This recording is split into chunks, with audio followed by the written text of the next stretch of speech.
Miss anytime that I turn on the camera. Nah, but on the real, we're doing another the challenge only episode. It's gonna be lit. I had a lot of fun doing it last week when I just did a preview, or 2 weeks ago when I did just a preview of this season. I will let you guys know.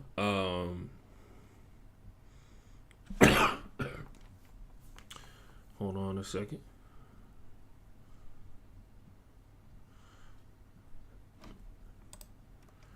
Hold on a second. Sorry.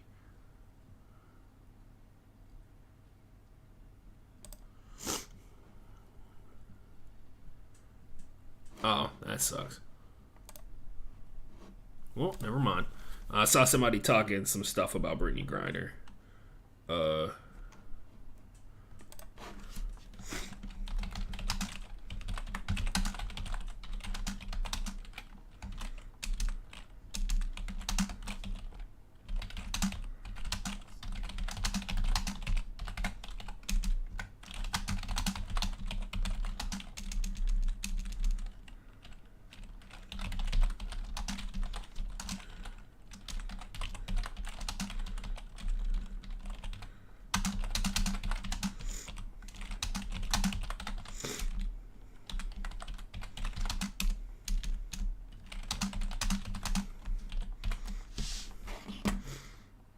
anyway, sorry. Somebody was tweeting about Brittany Griner very ignorantly, and I did the thing where I remind them where Asante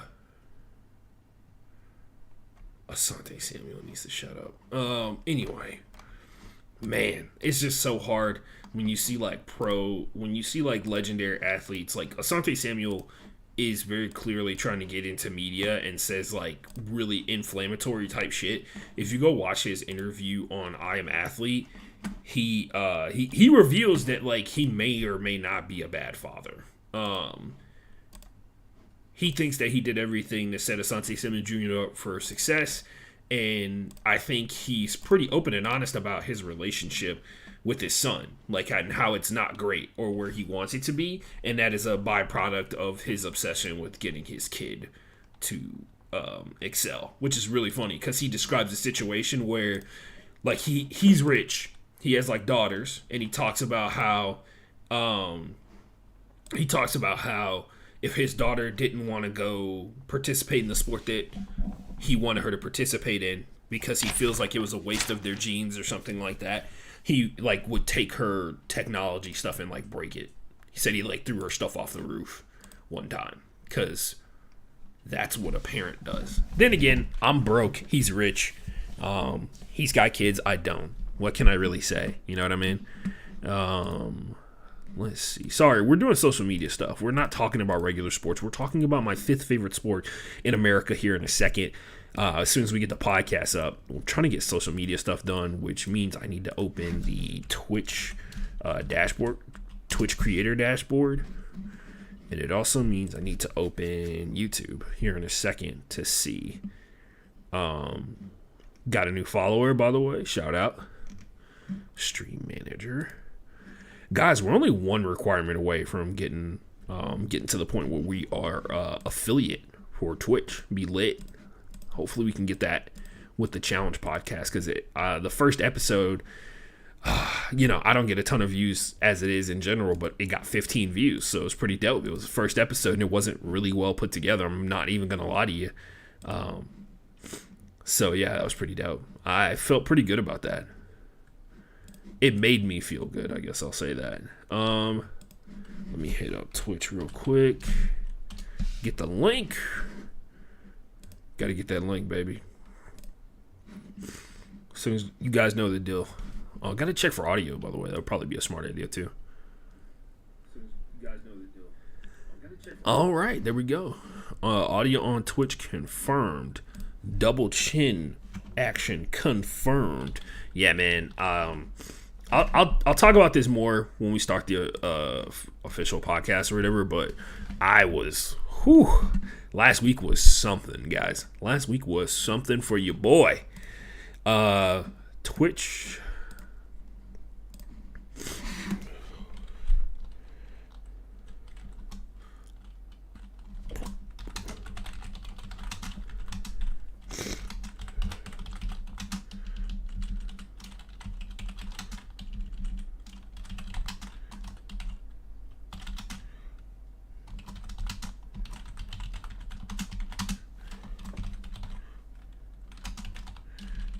Here we go.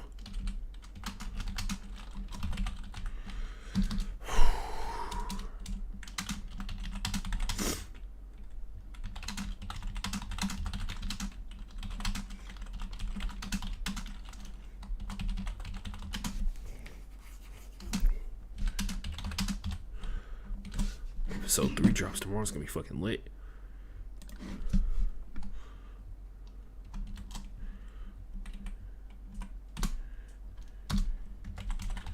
Live on YouTube and on Twitch. Here we go.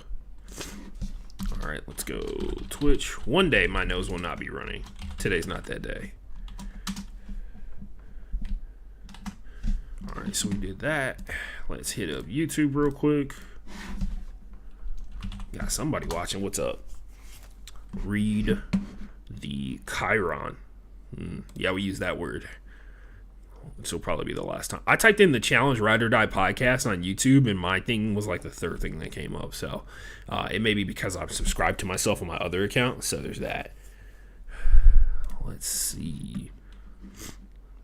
24 subscribers, baby. We're moving up in the world. Slowly but surely. Read the Chiron. Yeah, there we go. Audio confirmed on YouTube. Let's go.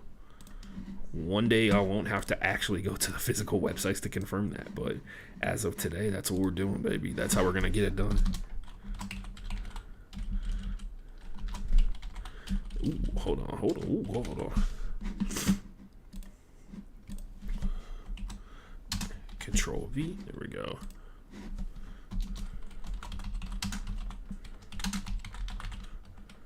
Comments, questions, and predictions in chat. There we go. See, you know what we doing? We out here dropping Twitter bombs. Remember Twitter bombs? That used to be a thing where you use all of the, it was a thing where you use all of the fucking characters and you used to call it a Twitter bomb.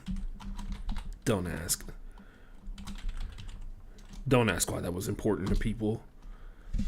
Just do it. Anyway.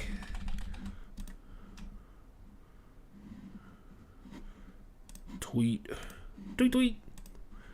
Damn, we got... Dude, I swear to God, my, like, private account, like, my personal account at the Ashton J gets so much more interaction than my account that literally has 4 times as many. Maybe it's because the people who are there actually like me as a person and not for tweeting about them.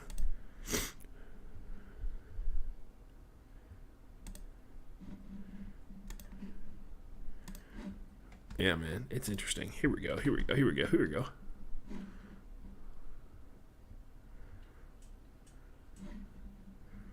Hop in here. Got some kind of interaction. All right. So that's there. Oh man, fuck.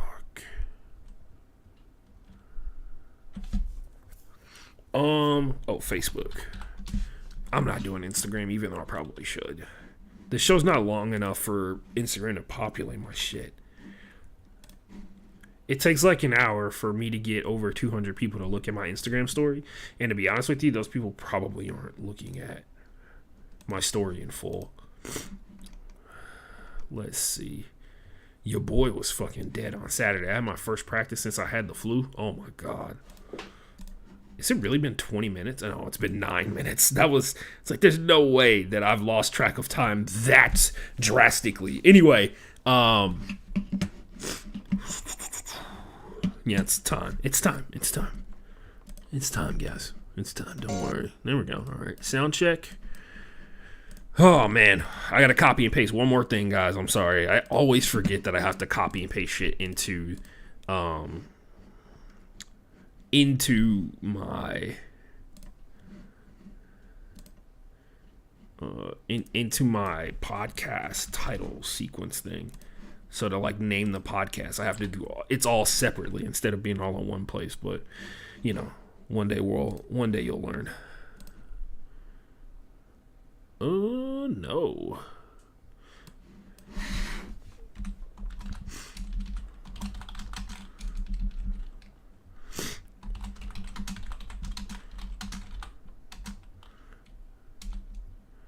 Damn. Oh, man. Category, just chatting. You only get one category, right? Yeah.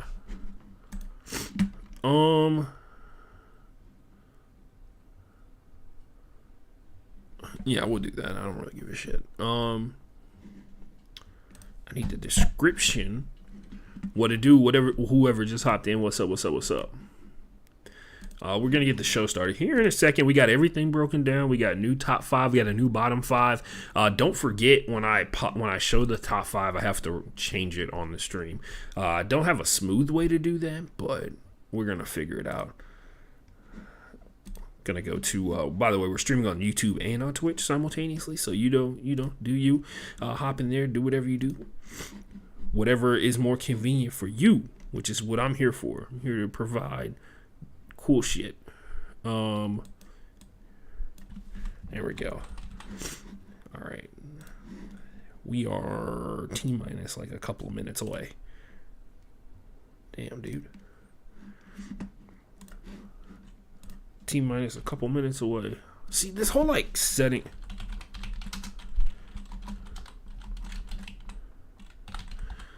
The challenge. What? Texas? I don't know what else to put on here, bro, really. Reality TV. Sure. All right, man. Going live in 3, 2.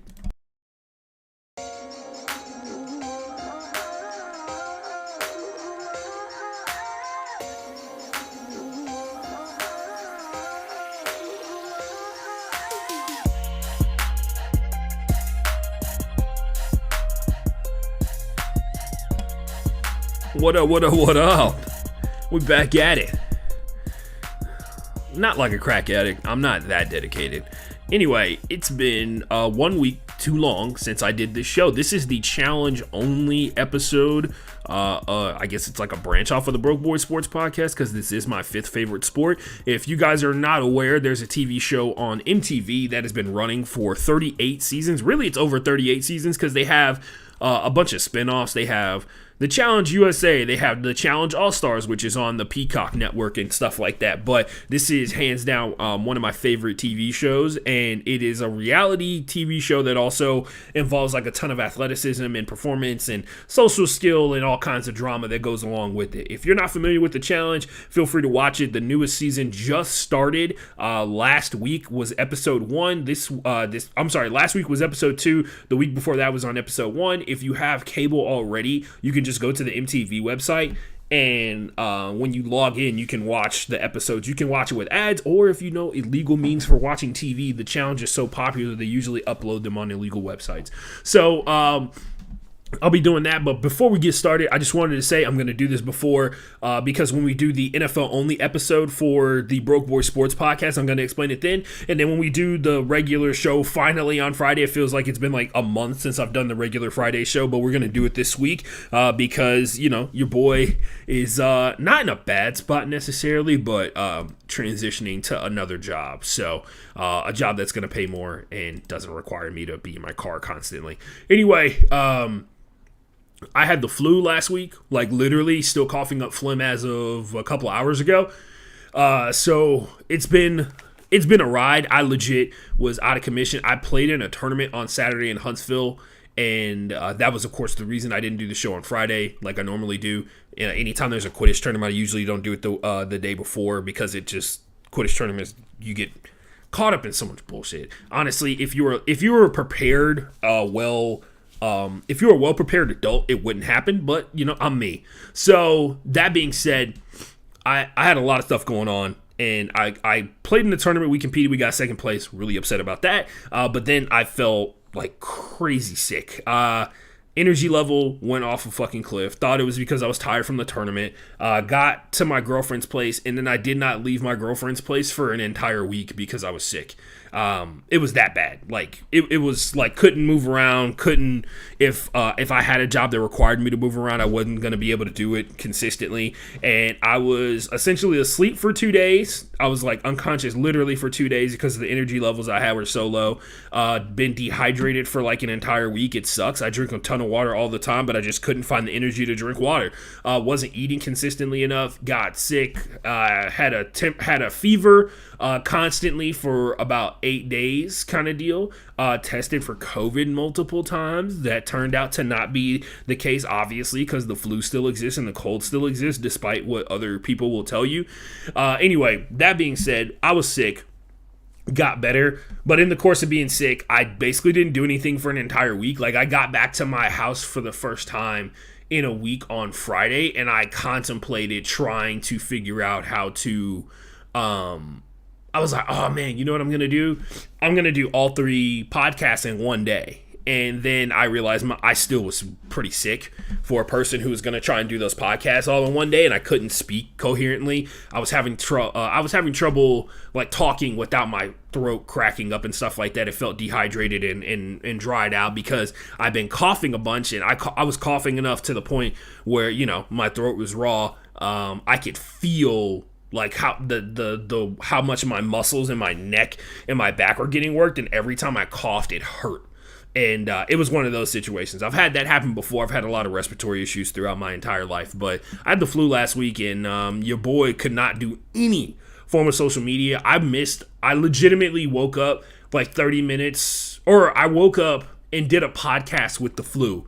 And I could not stop my nose from running, and it was not my best effort. Shout out to my dude, Coach Kovo, and Mike Obi, who are hosting their high school sports podcast. And I haven't watched a high school football game in such a long time, but I was able to drop in some stories from when I was a reporter and do a little predictions here and there, because some of the people, some of the players have moved on, but a lot of the coaches that I still know. So it's a little weird, but it was cool to kind of walk down memory lane a little bit during that podcast. Almost got me to the point where I thought about, getting back into the high school sports game, because and I think I said it once and I'll say it again. Like, if you guys don't know, I was on ESPN this past summer, ESPN2, and I was a broadcaster on ESPN 8 The Ocho for the first ever quad ball game that was televised on national or global television. But it was an amazing moment for me personally, but none of that would happen if it wasn't for the years that I spent grinding as a high school sports reporter, as a broadcaster,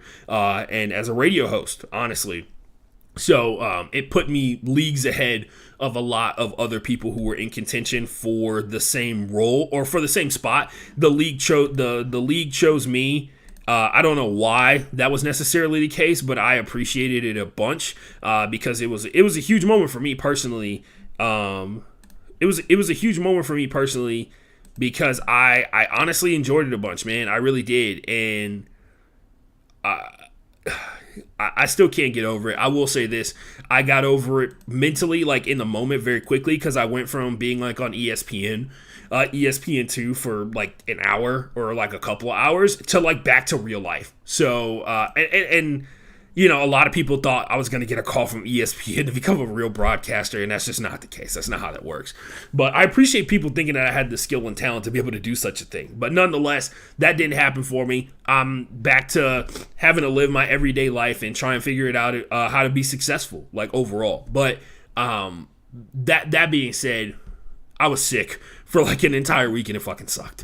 I've been, especially considering like the last couple of weeks when I've been doing the shows, more and more people have been tuning in, so it's been a little tough. Anyway, we're going to dive into it. Let's talk about the challenge, episodes 1 and 2. So I broke the show up into 2 different segments. Obviously, it's broken up by episode 1 and episode 2. So we'll start at the top. If you got anything, like it says on the like it says in the ticker below, if you're watching live on YouTube or on Twitch, who's running the house, who's winning elimination, who's the number 1 partner pair that you're seeing so far in the first 2 episodes, write it in the chat. It should pop up I'll be able to see it. It should pop up on the screen. We'll find out here in a second based off the chat, where the chat box is and everything. Anyway, I'll start from the top. Episode 1 premieres. They're all coming in they're arriving in on boats. If you don't know, The episode has like a really corny title. It's "Don't Die From Me, Argentina," but it's Argentina, obviously, in reference to the song and the movie.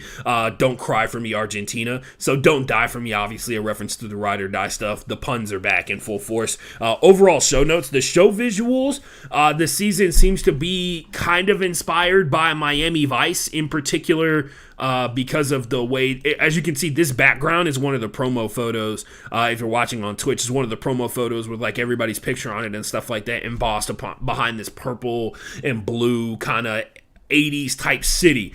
I say Miami Vice in particular because the two cops in Miami Vice are ride or dies. They're a cop duo that rocks like the really dope like all white and blue and all kinds of stuff like that suits. That's important to think about. That's important to know overall, especially in a show that is, billed as ride or die in everything. And we'll talk about it a little bit later on, but how everything is seemingly centered around your partner. Super important. Your communication with your partner is super important. Your friendship is super important because it's about to be tested like it's never been tested before. And the very thing that comes to mind that the challenge has done in years past has not happened yet. And we'll talk about what that is. The arrival, though. Sorry. Got to do something here real quick. Sorry, I have show notes for everybody. But yeah, that's the show vibe so far. It kind of gives me like Miami Vice 90s vibes. Moving back along. Sorry here, got to scroll all the way to the top of my notes. The arrival. Turbo introduces what I believe is him trying to play a character.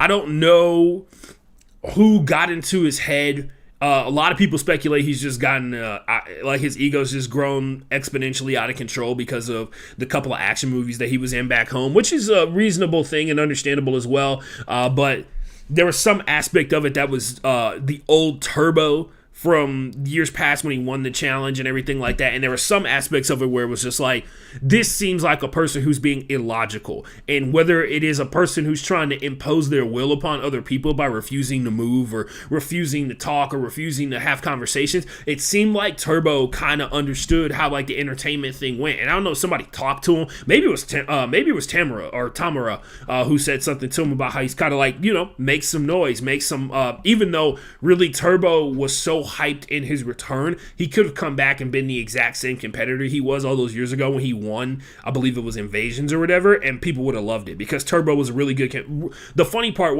is that Turbo was like a likable guy, even though he had a lot of situations where he was being aggressive, but most of the times he was being aggressive is because somebody was trying to get his goat. Somebody was trying to go at him, and he responded. He responded over the top in comparison to them trying to do something to piss him off, and they got what they wanted, and they were not ready for the reaction of it. Now it seems like he's trying to be the initiator, the instigator. He's trying to come out here and be the quote unquote alpha dog, even though that's not how that works, right? Especially in the challenge, the things that determine who is in charge and who is at the top are very, very rarely negative interactions when you're in somebody else's face. It's the people that you don't even bother trying to challenge that are the real threats and the real alpha dogs in a lot of these situations when it comes to the challenge. The people that you are afraid so much of that you don't even like try and make passing jokes like Devin did. Devin obviously got on. By the way, Devin is coming into this season. Looks like he's trying to be the center of attention, and he's finally got an opportunity where the producers will let that happen, and he'll be the front and the center kind of situation. We'll talk about that a little bit later. But nonetheless, Devin fully understands how to get at Turbo and did similar things to what Jordan did, and I respect it because if there was a competitor that was the easiest to target and get out of the show, it was Turbo every year that he was on it. And he finally did it when Jordan was just like joking around, and then he realized that Turbo had like gone odd, like Turbo had finally snapped, and he was like, "Oh, I can get this guy kicked off the show because I know I'm not gonna hit him, but he'll hit me." And yeah, so. Anyway, Turbo has also got like an aura of being the scary guy on the show, so it's even easier to get people convinced that he's out of control, rageaholic type of dude, which, may be the case or whatever, but I think a guy who is a mixed martial arts fighter and has worked in action movies and done stunts and stuff like that has a lot more self-control than a lot of us would be led to believe. Anyway, the arrival, the huge moment that happens that was shown on YouTube before the premiere and everything like that, they're on the boat. Laurel's pouring up the champagne, all that kind of shit like that. Laurel's pouring up the champagne for everybody. They run out of champagne, which if you asked me if I thought that something like that would be done on purpose by the producers, I could definitely believe that. I wouldn't put it past them. You know what I mean? I wouldn't put it past the producers to intentionally leave the not enough champagne for everybody, you know what I mean, so that somebody feels left out, and so instantaneously creates like this little micro rift between somebody, but Turbo used it as an excuse to try and really get in the face of Laurel and tell everybody honestly to try and push the dumbest threat on the face of the planet in terms of the show, talking about how he's going to take everybody to elimination and send them home, which, hey, if you really wanted to impress people, if you really wanted to terrify people, you would be, the way to scare them is to put them into elimination without having to risk anything yourself, right? Like, that's a real thing. That's a real threat. But Turbo's not in that position socially to be able to do that. And so I think he came into this season with the idea that his threat to prevent him from going into elimination is that he wanted to go into elimination, which I guess is a good idea until you meet the one group of people that you can't do that with, and that's the group of competitors. Like, this would work on a weaker group of competitors, right? You would come in, you would intimidate them and be like, I'll take you into elimination and I'll eliminate you. But they know that Turbo has weaknesses, right? Like, they know that Turbo's language barrier is a weakness in terms of his ability to fully understand English at like a high level, right? He's shown that he struggles with first of all, he speaks multiple languages. So who am I to talk about him struggling, right? But in this situation, everybody speaks English. Nobody speaks the other languages that Turbo speaks, right? So, like, your English, the strength of your English is your number one weapon in this situation. As you can see with Kim and Colleen, they had some trouble in the first challenge in episode 1. Nonetheless, Turbo comes in there. His idea is like, I'm just going to intimidate these guys to never put me into the challenge, and they're just going to, like, never fuck with me. And quite frankly, he got the exact opposite reaction that he would want in that situation. Not only were they okay with, like, they were just annoyed by him more so than anything, because they know that he doesn't control eliminations. And for instance, when he goes into eliminations, they gave him the worst possible situation, right? Like, the producer, and we could talk about the first 2 eliminations so far this season and whether you think it is the producers at play there, because it 100% seems like the producers know a shit ton about a lot of these competitors, in particular the vets, and they're taking advantage of a certain part of elimination to predetermine what's going to be the elimination game. Anyway, we've seen it in years past. We can talk about how it's at play this one. Anyway, Turbo goes in there. He pisses everybody off. That's not and I honestly think the fact that everybody's pissed off instead of afraid is a sign that they did a great job in casting in terms of finding people who would not be intimidated by this guy, because it would be hard for me to believe that Big T's not intimidated by Turbo if they're in the same house together. Hopefully Big T's doing well. You know what I mean? Like, for as much as people talk shit about her, I feel like I hope Big T's doing well, because she's come a long way to get to the point where she is. Airport action is another thing that I have on my list for episode 1. This is in reference to the Raven and Johnny connection. So when we go back to the preseason episode that I did, where we broke down what we know about each one of the pairs. Raven and Johnny previously romantically involved with each other. Raven still currently romantically involved with Johnny. If you watch them in the interviews that in the diary rooms and stuff like that when they're together, there's a moment where Johnny talks about how he wants his dad to finally check out something that he did and is impressed by, right? I'm going to tell you this right now, Johnny. From guy to guy who has a quote-unquote estranged relationship with his father, you're already doing cool shit. Your dad's just not cool enough to realize it. So, airport stuff, but Raven and Johnny still, Johnny may be done with it, Raven's not. We talked about this, right? Like, the way that Johnny talks is either the way he convinces people of things is said in a very sexual manner, or he's talking because he wants to fuck Raven, and Raven talks as if she wants to fuck Johnny, right? Like, that's like a real thing kind of deal. They talked about how that was their initial interaction with each other, and Johnny has moved on and all that kind of stuff like that. Johnny makes out with Nelson's partner Nuri, who is an ex partner or like an ex like real life relationship partner of Nelson, according to everything that we know. So it'd be interesting to see if that comes up later on. It doesn't seem like Nelson even cares about the whole Nuri situation. It seems like he brought Nuri on the show because he thinks that she will be good for the show and she'll be a good partner for him, because Nelson's already focused on somebody else. As he is every single season. Anyway, Johnny and Nuri make out in the airport, like on the way to the show, and Raven takes it pretty hard. She talks about how she feels alone, and I was like, it's not like, and I get it, even if they're in the house and he's just like not hanging out with her, like she's not alone. That's still her partner. He wants to win the game. He didn't come here and he's like, oh, I'm done because I met this girl kind of deal. I think she just wants more out of their connection, and it's just not there for her right now. Moving on, everybody runs into the house and they do the thing where like they put their shit down and they move into different rooms and shit like that. Can't tell exactly who's partnered and bunked together just yet, because that does change throughout the course of the episode. Some people strategically pick where they're sleeping so that they can get so they can get the chisme, so they can get the gossip, because they want to sleep in the same room with people who are not their allies type of deal. One, it throws people off, and then two, it allows them to have conversations with people who might be in power at some point, and they may get to know that person, and that emotional connection could help them later on. Not necessarily saying that it will, but it's something that's on the table when it comes to a lot of this stuff, right? But anyway, they have the daily challenge comes up after everybody gets into their rooms. There's a whole video on YouTube, by the way, of like how the house is set up. It's fucking crazy. They built it from the ground up and it looks amazing. I will say, if they spend all that money to build a house from the ground up, I get that the rooms have to be like a certain size or whatever, but the beds being twin size, it looks like, for grown-ass men and women, there's literally nobody on this show that's under 20, right? I would be, you spend all this money to build a house and we can't get queen-size beds, and they could still be in the same room.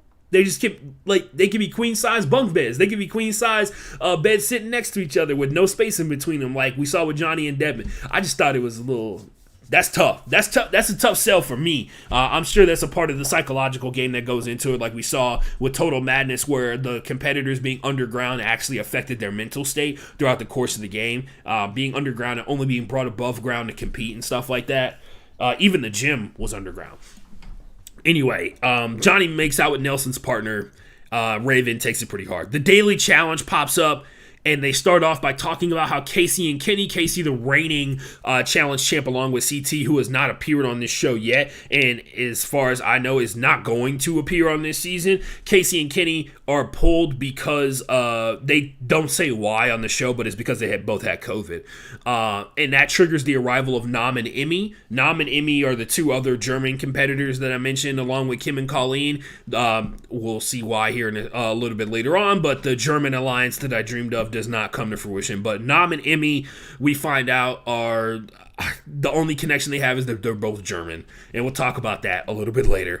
The challenge is a series of math problems where you have to answer using numbers that are in a floating pool of mud water, and you run into the pit, go to the other side, look at the math problem, run back to the pit, get the two balls that make the numbers that add up to the numbers in the math problems. The math problems are stuff like, oh, what year did we meet, plus the median age between the two of you. There is stuff like, what's your average age, or between the two of you kind of deal, and it shakes out. A lot of things happen in this one. This one is cool because a lot of times in the challenges that involve math, the competitors literally will just linger around the answer block, and they will wait for the person who's smarter, or person they perceive to be smarter in that situation, that's sitting next to them, to come up with the answer, and then look at it over their shoulder the entire time, then try and get it in as quickly as possible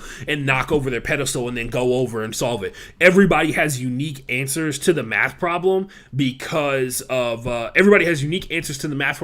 involves the years that they met their partner and the ages of their partner, which are all different across the board. But yeah, everybody has their own unique answers. That's what makes this one difficult to cheat on, if it's possible. So I will point this out. This is one of the language barrier situations. Kim and Colleen had a tough time understanding what the word cumulative is, and to their credit, like they could have just said added, like what is the total number of your age or whatever, but cumulative is something that they struggled with. And then they asked Kim to say how you would say cumulative in German, and just in the most German fashion possible. It is the actual, like in our world, it would be what you would write as the definition of cumulative said in German. Like, what is the total number of your age and your partner's age put together is what they would deem the word cumulative. So moving on, breaking down like the challenge in general in terms of why it's athletically tough, because I feel like a lot of times when we look at these challenges, some of them are very obvious as to why they're tough athletically, but some of them are a little less obvious. They're in Argentina. It's very clearly cold there. Like, everybody's wearing jackets when it's nighttime outside, even though, like we've seen in other challenges, depending upon when the show is shooting, the place where they're at isn't cold enough for them to be able to wear their challenge jackets outside. They were wearing jackets before the challenges and stuff like that as well. I'm assuming it's because it was in the morning. You can see it's pretty cold overall. You can see some people's breath while they're competing. People were wearing gloves. Obviously, that's probably got more to do with grabbing the balls and stuff like that, but it also has something to do with, like, the water is freezing cold when they hop into it. The mud water is freezing cold when they hop into it. Hold on a second. Like I said, guys, recovering from the flu. But yeah, it's pretty cold overall. The distance from the pool to the board where they the distance from the pool to the board where they answer, kind of far. It looks like it's like 15 or 20 yards or something like that, and that can be a factor in terms of like the sprinting and the running and stuff like that overall, especially for the people who have not been training for specifically like fitness conditioning and all that kind of stuff like that to be ready for this show. There are some people who, when they get into the house, they just actively choose not to train. And ironically enough, when we talk about episode 2, one of those people is Nani. Like, Nani has had seasons where she just doesn't work out in the house. Anissa's had seasons where she just doesn't work out in the house. And then that is one of the primary reasons that they use against her. If you've not familiar with Anissa, who pops up a little bit later on in the show, sorry, spoiler alert, I think it's pretty well known. She's in the promo stuff, promo videos and all that kind of stuff like that. She's in one of the episodes that's like the pre-episode before the first episode drops. And it's all of the quote-unquote heavy hitters that they're going to add in throughout the course of the game that everybody knows about except the competitors. Apparently, the challengers didn't get too much information about what the season was going to be about either. Anyway, the Anissa historically doesn't train when she's in the house, like, at all. And she's changed a lot physically throughout her time on the challenge, as she's gotten better at playing the game, because that's the weird part. Like, she's gotten better at playing the game, which may be something that she uses to reinforce why she doesn't train. I totally understand that as well, but it's a challenge. It's a game show that, you know, ends in basically an ultra marathon or like something close to it when it's all said and done. And to not train for it definitely makes you a prime target for cutting off where Anissa typically gets cut off at. Like, she's the person that typically gets the furthest in the game, and then they throw her into elimination, and if the elimination is too tough, she gets eliminated by a younger female competitor in the game, and then gets sent home, and then she complains about how she doesn't get a fair shake in terms of like getting to the final. There have been people who are far worse competitors that have made it to the finals, that's for sure. But it's a hard sell to be like, hey, look, like, you've had this entire month to, like, you've had months to try and pretend that you're going to work out and try and make this happen this season, just to try and convince people that you're trying to go, you know, trying to be prepared for the final. But when you don't train at all in an event that you know eventually ends in a massive sprint, usually across like crazy ass fucking terrain, like up and down mountains, and like swimming across lakes and stuff like that, or rowing across lakes, and you haven't trained any cardio whatsoever in the months leading up to it, like, no athlete would accept that kind of performance from another athlete. She's very great at playing the game, but nonetheless, this going back to this challenge, for this daily challenge, that's one thing that's a factor. The distance is not a big deal unless you're like horrendously out of shape, which could be a very real possibility for a lot of people. Don't get fooled by physical bodies. Like, physical bodies don't determine like physical fitness, like, more often than not, because there's a lot of dudes who like, you look at every NFL offensive lineman, they are in better shape than like 99% of the people on the planet, despite the fact that they have to like force feed themselves to remain the size that they're at in the NFL. They're still faster, stronger, more agile, more flexible than like 99% of the people on the planet. And that 1% of people are their coworkers, right? Like, that tells you everything you need to know.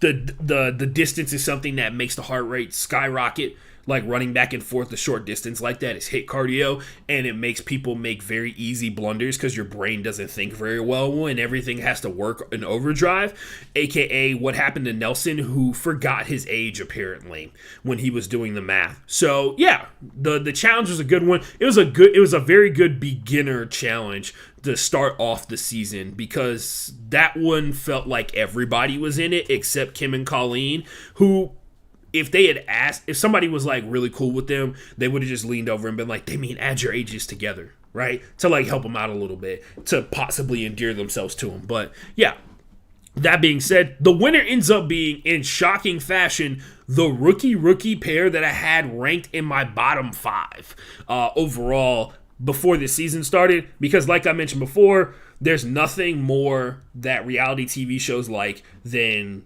black people getting eliminated first, right? So they were 2 black people who were both rookies. Rookie combos are typically the number 1 targets every single time the season starts. And lo and behold, they figured out how to survive and how to win, or how to stay in the game the only way they could have stayed in the game, and that's to win the daily challenge. They figured it out. That is huge overall, because it sets up something that seemingly is going to take a couple of episodes to figure out. There's also something else working against them. Usually when you're a rookie pair, all the vets, regardless of like how veteran they are ranked ahead of you in the eyes of any person that's in power. And then 2, you don't typically have to fight against the show, but for this season in particular, the rookies have to fight against the show as well. We'll talk about why a little bit later on. The vets are actually on notice on episode 1, because the rookies make it pretty clear once they go to what they call the interrogation phase, or once they go to the elimination phase, they win, they go back to the house, they celebrate, all that kind of stuff like that. Kayla and Sam like do the most babyest bullshit thing possible. They're like, oh, they celebrated too hard because they won a challenge for a challenge that they didn't even finish before Raven and Johnny. Anyway, they go back. They're in the situation room where they're looking at all the names, all the different pairs. They have a conversation that goes exactly how it should have gone for the last like 3 seasons on the challenge. And it is, when rookies have power, they go for the vets, because guess what? Regardless of what they say, regardless of like how they act or whatever towards you after you say their name, they are coming for you. They were coming for you to begin with. There is no question about it whatsoever. They can tell you whatever you want after you put their name on the board, after you put them in elimination, after you make them compete, and if they come back, they were coming for you no matter what. Do not ever believe them. And Johnny and Raven took advantage of their power to make a move, and they should have. And they have also formed what I suspected was going to happen from the jump here. They formed the quote-unquote the Outsiders Alliance. All the people who are outside of the normal sphere of people who are in power when it comes to the challenge. So, in particular, later on when Johnny and Nani get added into it, but like Casey being on the same show as Fessy, and Fessy and Casey now with Nani, all those people are going to be in like the typical penthouse of the challenge, because a lot of people are not going to go for them because of their elimination records and because of their name within this game. There is, and like I mentioned before, the breakdowns of the shows and everything like that, there does not seem to be any show allegiance so far. There's only situations where your show actively works against you. The usual excuse for the challenge competitors, they go for Survivor players. They go for the people who played and won Survivor. Most of the people from Survivor that come over to the challenge won their season, and the challenge people always are constantly talking about how funny they move. I don't know what they mean by that, but it's probably just because the beats of the Survivor TV show are drastically different than that of the challenge. And on top of that, they're all usually pretty good competitors in bad situations, right? Like the challenge, like the Survivor situation, like they're not eating food consistently when they're on the show. So they have to be at their peak physical abilities with like minimal amounts of food or food that they hunted that they didn't necessarily want. Like in some cases they catch chickens and stuff like that. They catch seafood, they catch fish, they start fire, all that kind of stuff like that. Like they legitimately have to survive. It's much tougher in that aspect than the challenge, which has tougher challenges, I would imagine, even though the Survivor has like some crazy stuff that they ask their competitors to do on an empty stomach. So, but yeah, the vets are on notice. The rookies are on notice to a certain degree because they don't know exactly, like they're a rookie pair, so they don't know where Raven and Johnny's head are at. Everybody else comes to the eventual understanding that the goal is to put the vets in, and the Outsiders Alliance will basically be locked in because they will make one massive power move. Outsiders Alliance so far seems like it's Jay and Michelle. Jay and Michelle have convinced Amber and Chauncey that they're in their alliance. We'll see when it comes time to, sign the contract in blood, because at some point everybody's got to make a move. Raven and Johnny and Jay and Michelle seem to be like the top pairs of this Outsiders Alliance. Amber and Chauncey and Horatio and Olivia are also seemingly in this one. It'll be interesting to see what happened in episode 2 if Horatio and Olivia are still lined up with them. But the elimination format goes like this. The winner of the daily challenges selects 4 pairs. Those 4 get interrogated by the winners. The winner selects one of the 4 pairs that they selected on the interrogation section, and those people get automatically placed into elimination. Then the draw happens, is what they're calling it. The draw is a series of 3 daggers sunk into a stone, a fake stone kind of deal, and the safe dagger is hidden among the 3. Each one of the pairs pulls out one of the daggers one by one. They can pull out any dagger that they want, and one of the daggers is listed as safe. Now, the way it was presented on the show is actually really funny because they had a situation where 2 blank daggers got pulled, and everybody who thought they got a blank dagger was safe. And I was like, unless the other dagger says safe, and that's exactly what happened on the other end of it. Anyway, it was pretty funny. Kim and Colleen randomly select the safe dagger because they were one of the 4 pairs that got thrown in, and they save Laurel and Jack, who Jack has been talking shit about Kim and in particular Colleen, who, by the way, has actively lied about the show that she was on prior to coming on the challenge. She was on The Mole, which, by the way, for some reason, their new season started up on Netflix the same week that the challenge has begun. Colleen was on the German version of The Mole, but there's a more dramatic version of The Mole, the American version on Netflix. So if you want to check it out, it's actually like one of the longest running reality TV shows, and it's actually really good because there's a person hidden amongst all the competitors that's trying to sabotage every objective that they go through, and the game kind of helps the mole find openings to fuck with all the competitors. Anyway, Colleen was the mole on her season of The Mole in Germany and won that season as well. Laurel and Jack have been kind of telling people about that. Colleen on the show in the challenge has been telling everybody that she was on Love Island. She's very pretty.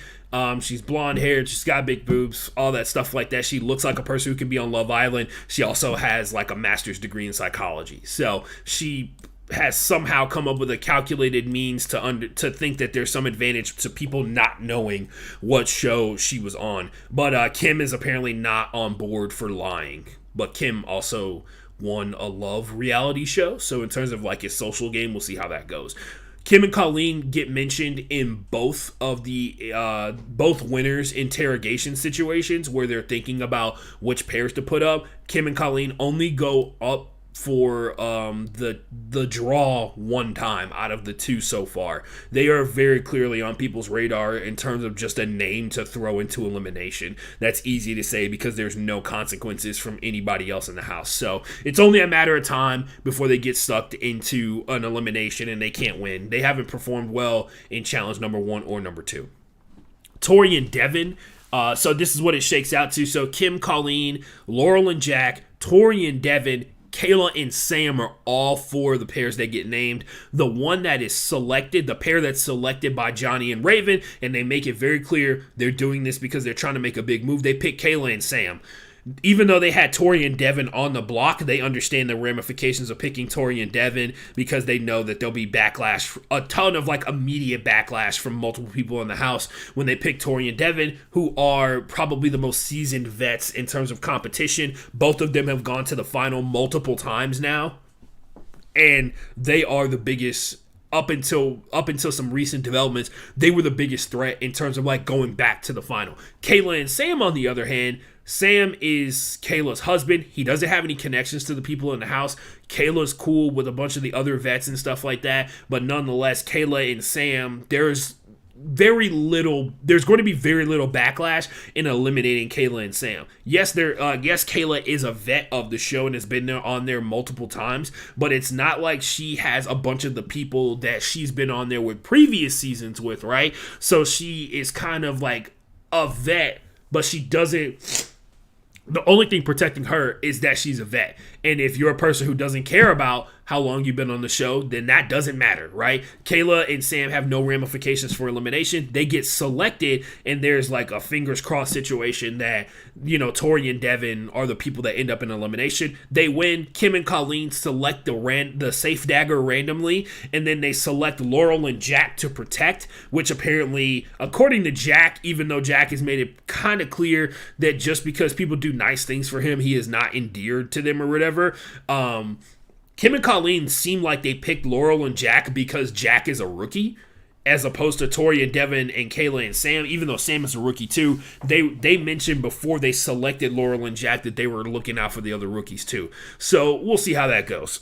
Tori and Devin face off in elimination. These are three of the most veteran players on this entire show in terms of like years and seasons. So this is basically what Johnny and Raven wanted. This is a huge elimination right off the bat to start off season 38. And if you're a fan of the show, it's massive. If you're just becoming a fan of the show, you kind of get the gist of like they flip the house on its head almost immediately. The elimination is called I Move, You Move, which is, yes, a direct reference to the song from Luda. And they play it during the elimination. They basically are on a platform. You have your partner on a platform. There is a rail maze in the middle, and there's 4 or 5 balls or whatever. And one of your partners controls left and right, one of your partners controls left and right, the other one controls up and down. You have to stand on a platform and balance yourself so that you can maneuver the balls through this maze to get them all to fall through the end of the game hole that takes the balls out of the maze, and you get one step closer. Tori and Devin dominate this, and it is revealed during one of the diary conversations with Kayla. She freaks out because Devin has that game as his coffee table at his house, and it's tough to sit there and be like, wow. They really just did like a suit. And I'd like to point out something. The naming of the 4 pairs prior to elimination is a huge heads up to the production team as to what kind of elimination, the series of elimination games that they've already prepared that they can put together. And they all range in a multitude of things, from conditioning, puzzle solving, conditioning, elimination, physical conditioning, physical force conditioning, all that kind of stuff like that. Everybody, they come up with, every single year they have some classics that they throw in there constantly, like pole wrestling, that just so happens to always be selected when Kyle is doing it. But nonetheless, this seems like the production team made an active effort to help out Tori and Devin as much as possible. And not to say that they even needed it against Kayla and Sam, because I think that personally Devin and Tori are better competitors, but Devin's lack of athletic ability that everybody's been harping on for a very long time was very much put to the back burner in this game in particular, because this takes more mental focus and more communication skills, which Devin and Tori are probably high. They're probably top 3, top 2 in this game in terms of like mental connection, Tori is more than happy to dominate in, which is something that there are a lot of competitors on this show that come in, that get a partner, and that is the number one thing that'll stop them forever from being able to succeed, and is their lack of ability to accept when they are not the number one. And one of Tori's best abilities is that when you give her an instruction and she dominates whatever you tell her to do. She does come up with brilliant ideas throughout the course of games. She does make clutch plays in certain situations, and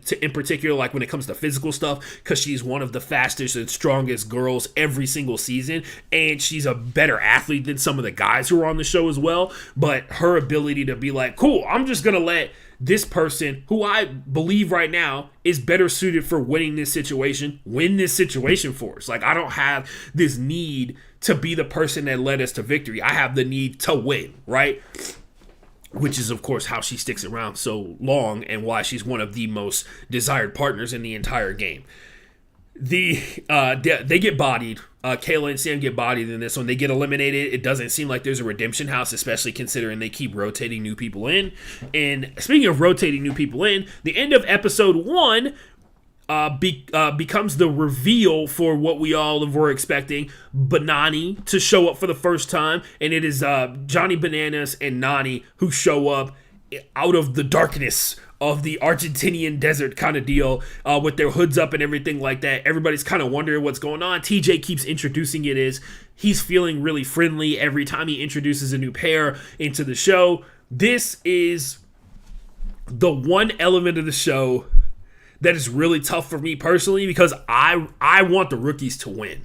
I want the rookies to go out here and dominate this show. I want the rookies to finally flip the script on the vets, so that it requires the vets to either do one of two things: try and befriend the new rookies that are coming onto the show and try and usher add them into the fold and everything like that, or the vets to get together and be even tighter than ever before coming into the show, and for them to have to for them to feel like they need to go out there and gun it for every single daily challenge, because there's so many people who get talked into like throwing challenges so that people will win and gain power and all that kind of stuff like that. The element of eliminating someone and adding in a heavy hitter pair, which is what they're calling Bananas and Nani and a series of other people, is brutal for the rookies, because no matter who they send home, 2 more vets come in. So this is a 1-for-1 situation, right? They sent home the vets Sam and Kayla, but the situation got worse for the rookies because Bananas and Nani are better than Sam and Kayla as far as we know in terms of the social game and in terms of like being able to figure out these challenges and how to win them immediately. Also, physically, they both seem better off than Sam and Kayla, especially in particular in this game. Both Sam and Kayla look like they're in great physical shape, but that doesn't have anything to do with athleticism. So that is always the toughest part, man. That is the toughest part that I of course, I want to see all the classic vets to come in and stuff like that and compete against the newer people. And there's been this constant, like, long-term struggle with the show to kind of get rookies in a position to dethrone a lot of these really popular characters who have been around for so long and have some new people step up and become the face, right? Like, have some new, and I thought this season, because Tori and Devin were in so much of the promo stuff, this was going to be another step in that direction, but the production team feels like and of course, if you can get certain people in the mix, you should every single time, and I think that's why they get some of the heavy hitters, like Darrell has made it.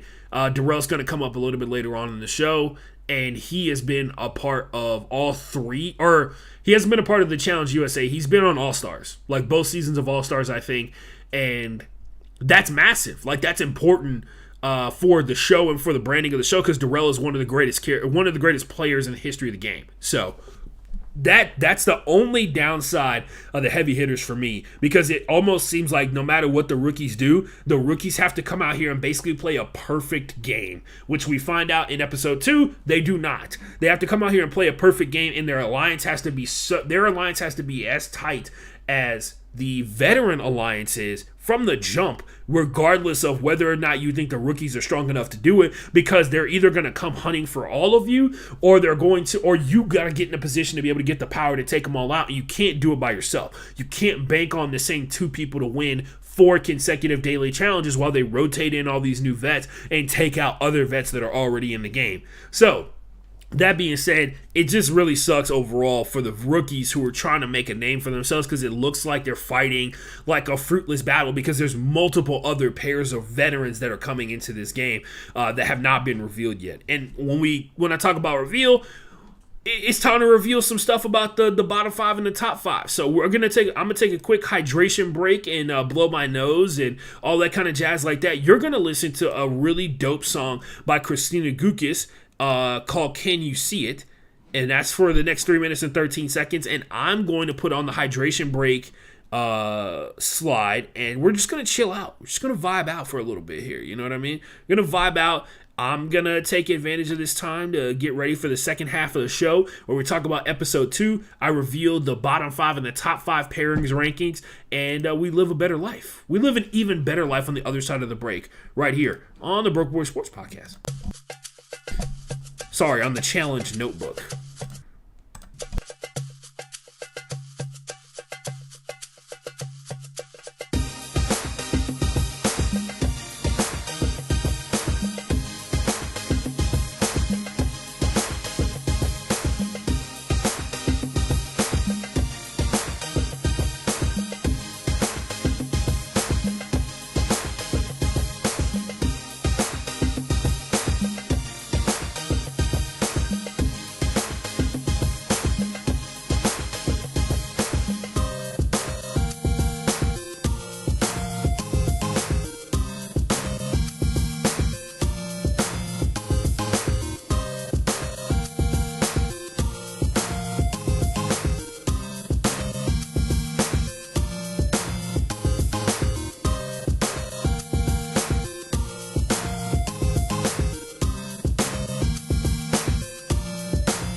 And we're back from the hydration break.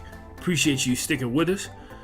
I'm Ashton Jean Lewis. This is the challenge notebook where I talk about the challenge until I run out of things in my notebook. So, yeah, we're almost done. Starting off with episode 2, which, you know, I referenced some stuff that happened in episode 2 when I was doing my breakdown for episode 1.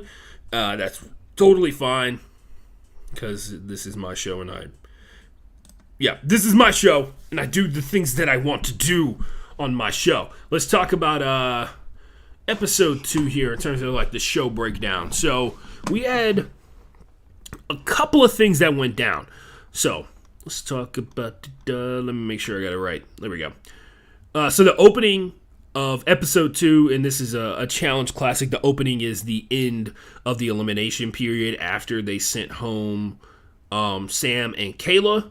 Bananas and Nani get told, they show up, they are now called Banani. I'm assuming the merch is popping off somewhere on the internet, probably on Johnny's personal website, because he has made a business out of being not only one of the most desired members of the challenge to be on the show, but also with just becoming the face of it, whether he's on that season or not. And everybody speculates, even when he's not on the initial cast listing, people speculate about him popping up later on in the episode or later on in the show is some outside force that TJ and the production team was able to add into the game a little bit later on, which is understandable for sure. But yeah, Banani has entered the game and become quite the force because Bananas and Nani are two of the most socially likable players. And once again, this seems to be a season of change in terms of the players who are in this house aren't necessarily the ride or dies that the Bananas and Nani's been tight. They've been tight for a really long time. But outside of them, like, you know, they don't have any of their typical friends in the house. And there was a point that was made earlier in the promo stuff about how Bananas doesn't know like more than half of the people who are in the house for the first time in a long time.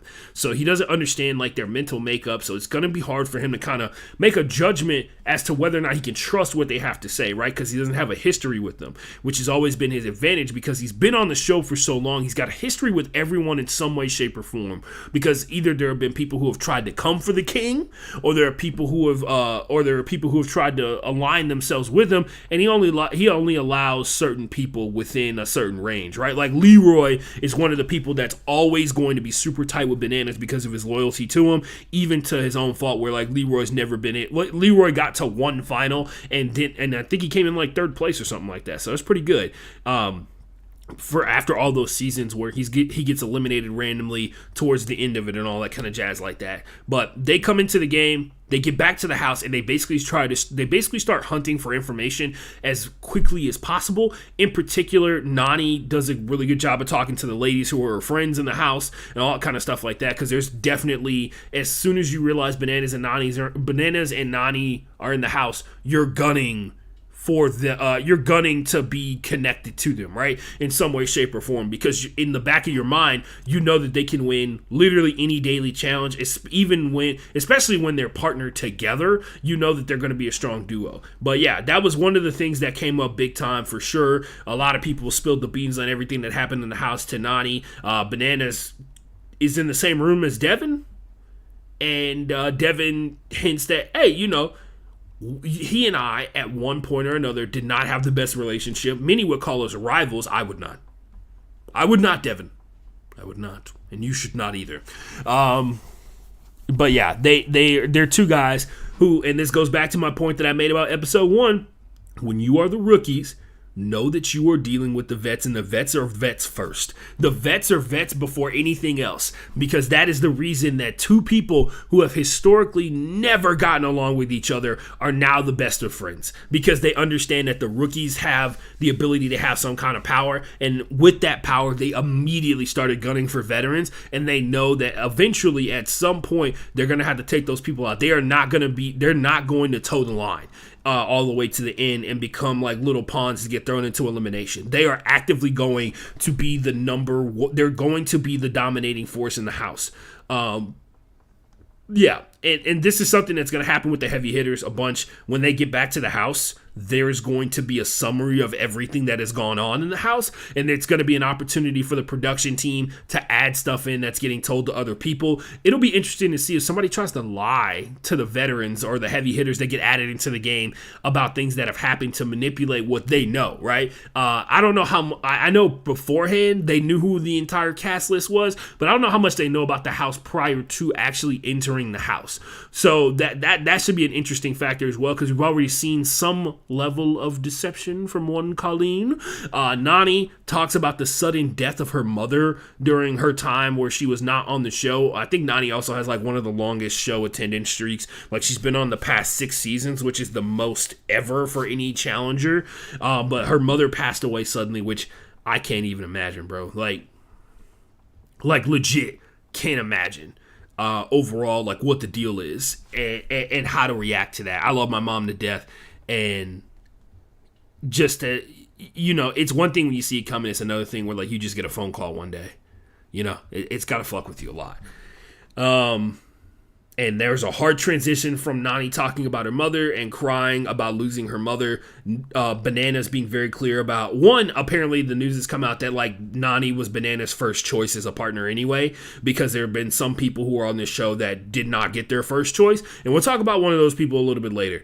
The telling of Nani's story about her mother suddenly passing away, and this inspiring Nani to achieve one of her goals, which is, of course, to win the challenge overall. And that seems like that's going to be a driving force for Bananas and a lot of the story that goes along with why they're playing. This leads into the daily challenge, which is called the Balancing Act. But prior to that, TJ says things are weird. And he says that Emmy is no longer in the game. And so Nam is out again. Nam, who has been on Nam has been on the challenge for 3 seasons. And he has competed in exactly 12 episodes.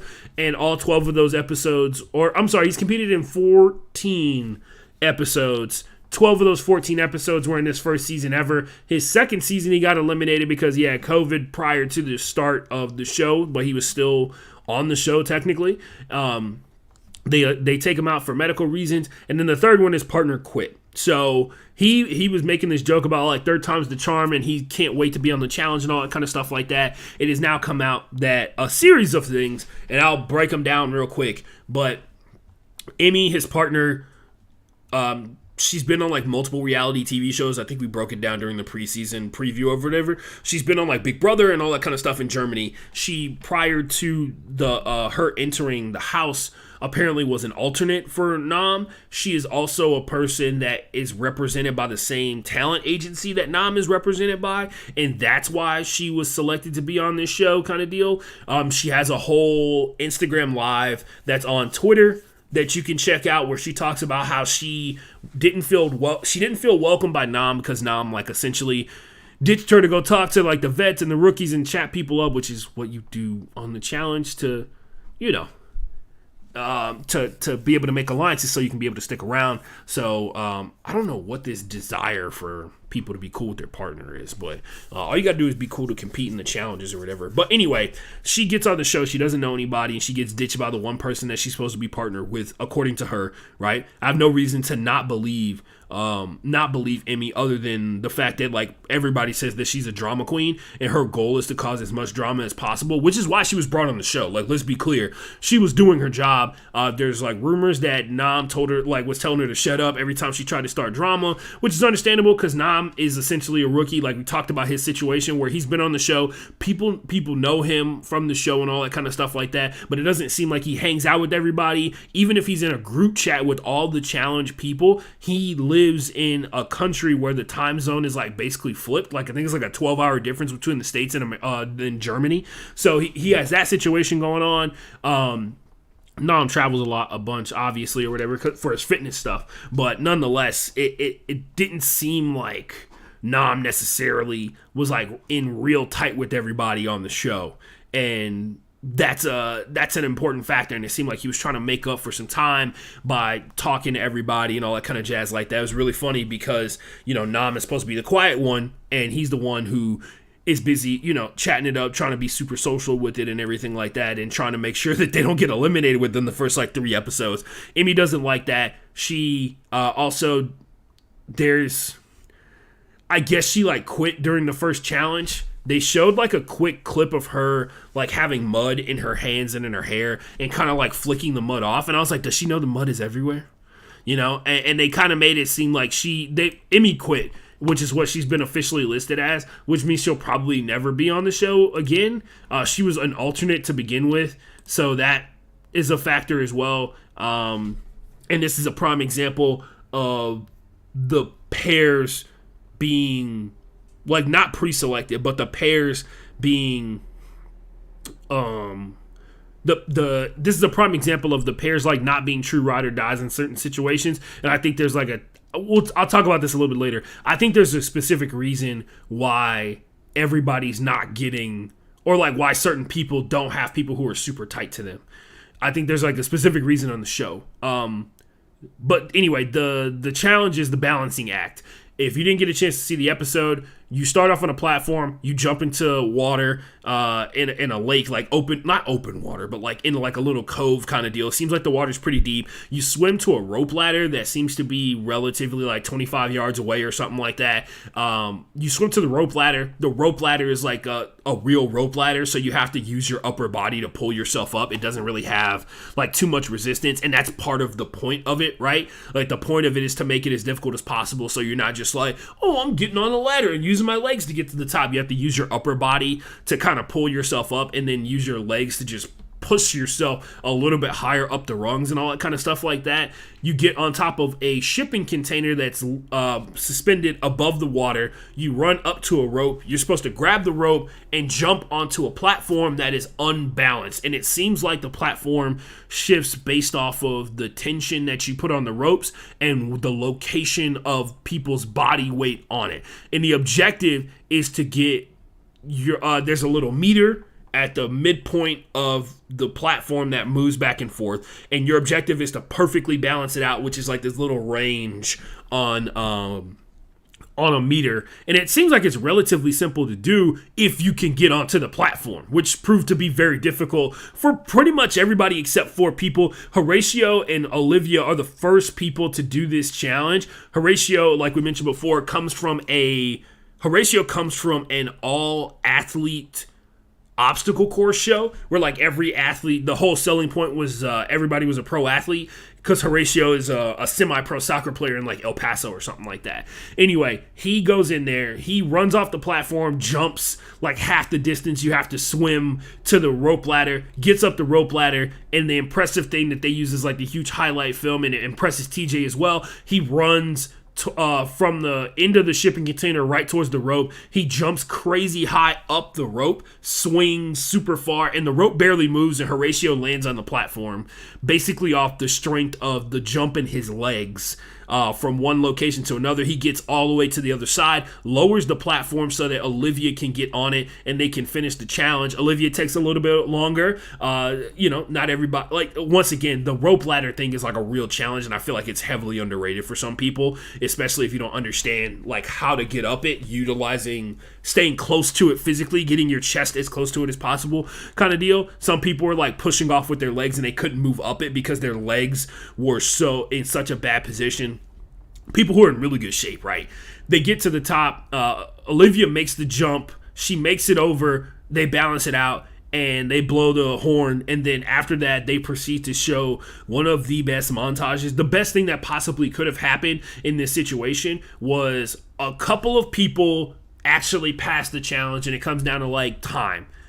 And then the rest of the people absolutely beef it in funny-ass ways. Scuba Nelly makes an appearance. Nelson, who struggled with his swimming in years past, shows up and talks about how he's got this one in the bag. He's going to figure it out. And to Nelson's credit, he does a lot better than most of the guys who tried to complete this challenge and everything like that. He runs up. He jumps onto the platform pretty easily, but he forgets to grab the rope that's going down the middle of the moving platform to keep himself balanced. He grabs it super late. He spins over and almost falls off the platform after landing on it. It seems like everybody's just ready to clown Nelly because of his...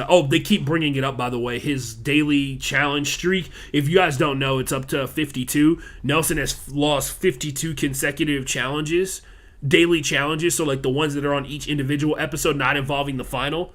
and it's a big deal because it's the longest streak in the history of the show.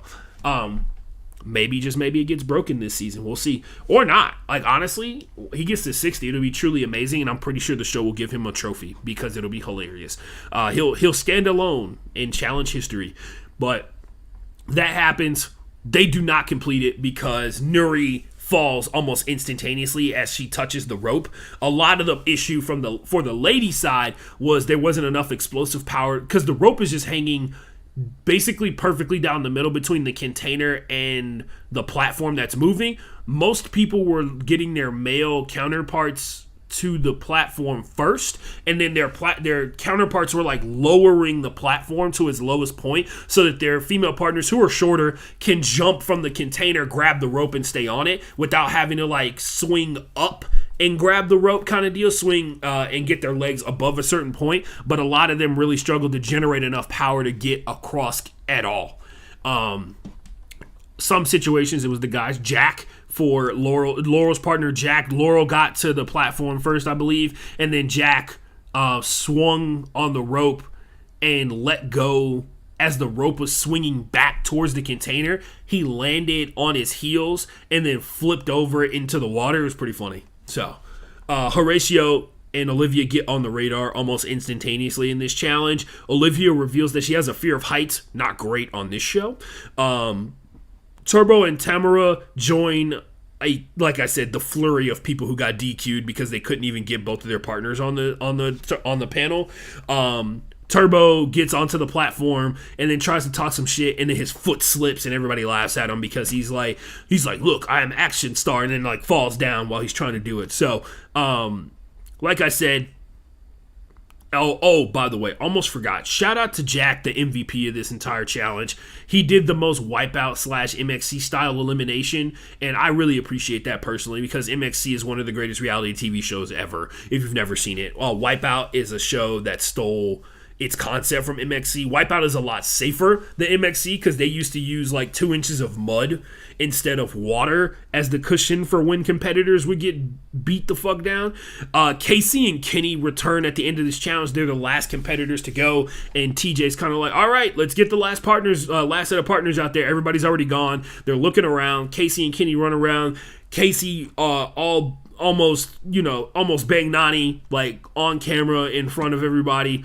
They were super happy to see each other. Kenny and Casey do really well. They're one of the 4 people that actually finished the challenge, and that was like coming off of what I thought was like like they were sitting around. I don't know how much they got to see of everybody else getting on the platform or whatever, but they had to be pretty nervous, and I'm assuming they had like some kind of after effects from COVID because they got over it relatively quickly. Maybe they had one of those asymptomatic ones, something like that. Who knows? Casey and Kenny show up, which of course changes and shifts the alliances that are existing within the show because Casey obviously is directly connected to Nani. Kenny is connected to Nani as well because if Nani is with Casey, she probably has hung out with Kenny a bunch and everything like that. So, the obvious target for everybody after this challenge is over. By the way, Nani and Bananas won. The obvious target is Turbo. He honestly has like no alliances whatsoever. Everybody talked about how they were annoyed by him. Laurel mentioned that every person that was his friend, he basically got rid of them throughout the course of like the 2 weeks that he was there.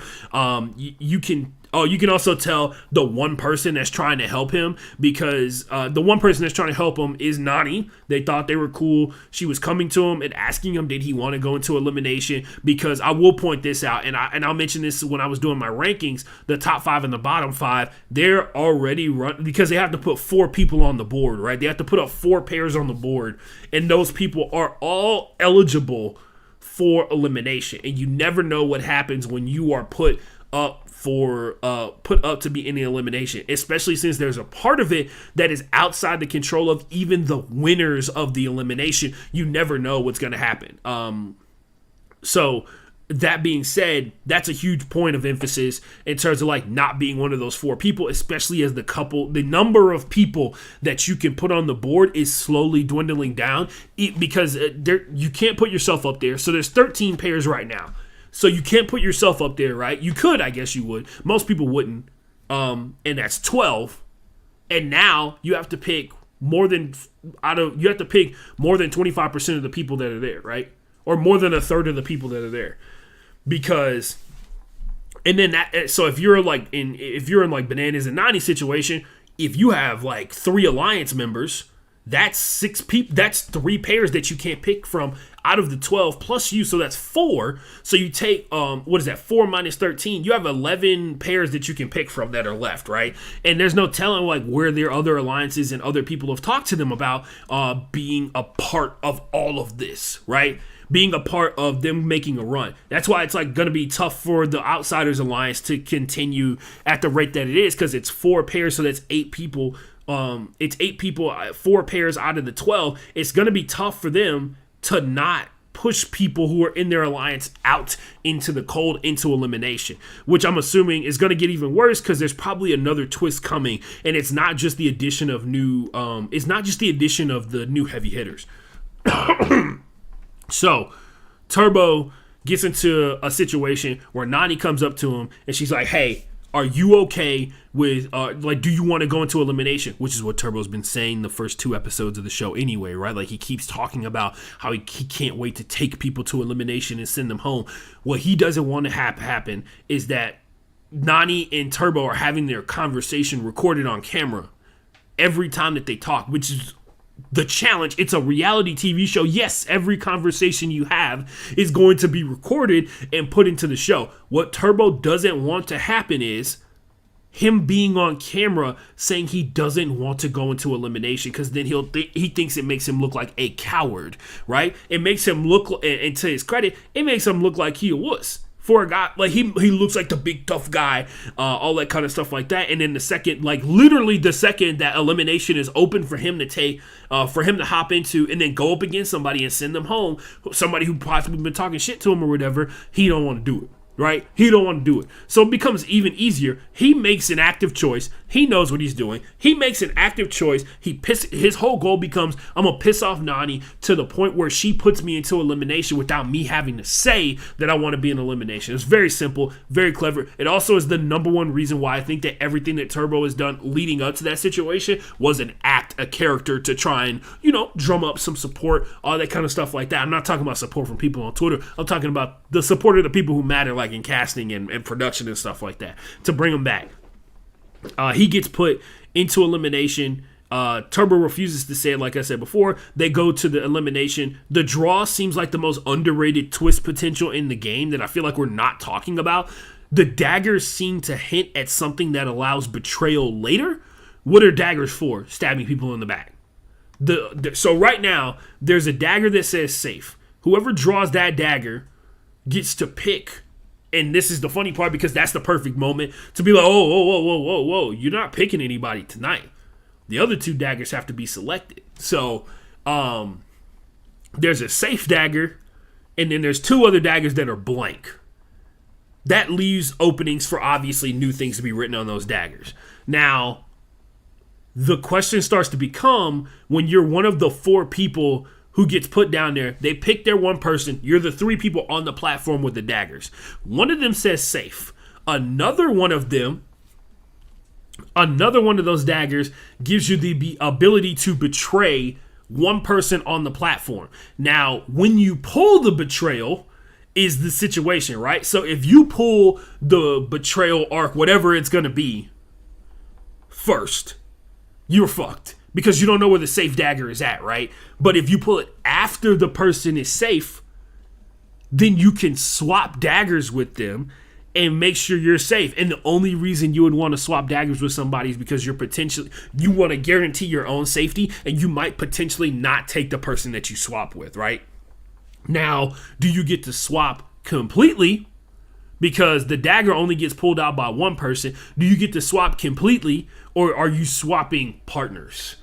And that is where I think it has a lot of potential to add a ton of drama into it, because it's like, do you want to end up in elimination, or do you want to send your partner into elimination? You guys are ride or dies, so if your partner comes back, you get them back. Something like that. I can't wait to see how that shakes out, because I know they're not done with those daggers. There's something in me that's like, this is too, like, the double cross is a real thing. This would be the evolution of the double cross into the double cross into the backstab or something like that. Or it could just be the double cross again, the double cross 2.0, 2.0 and you flip up on your partners. And Johnny seems like he's got a system down that other people can replicate.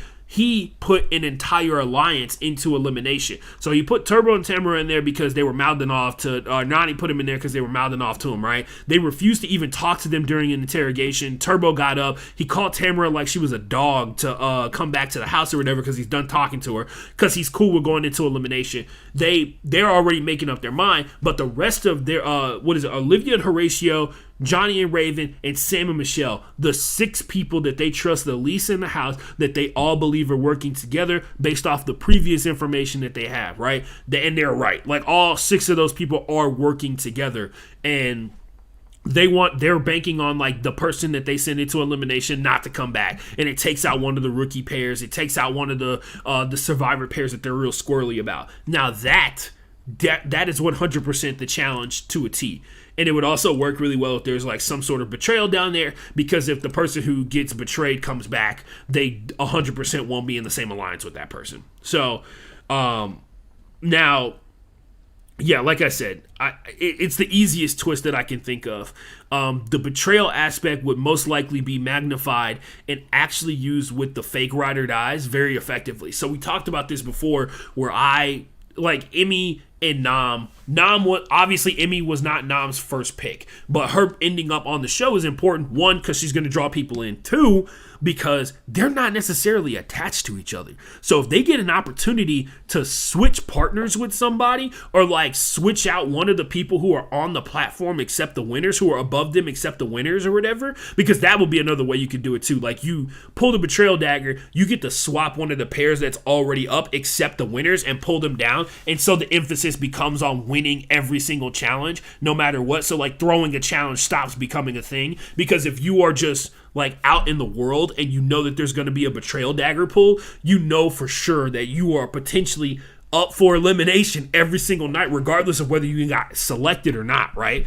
That being said, Emmy and Nam, if there's an opportunity to switch partners, they might have taken it if they had that situation. And I think that has to be factored in as well.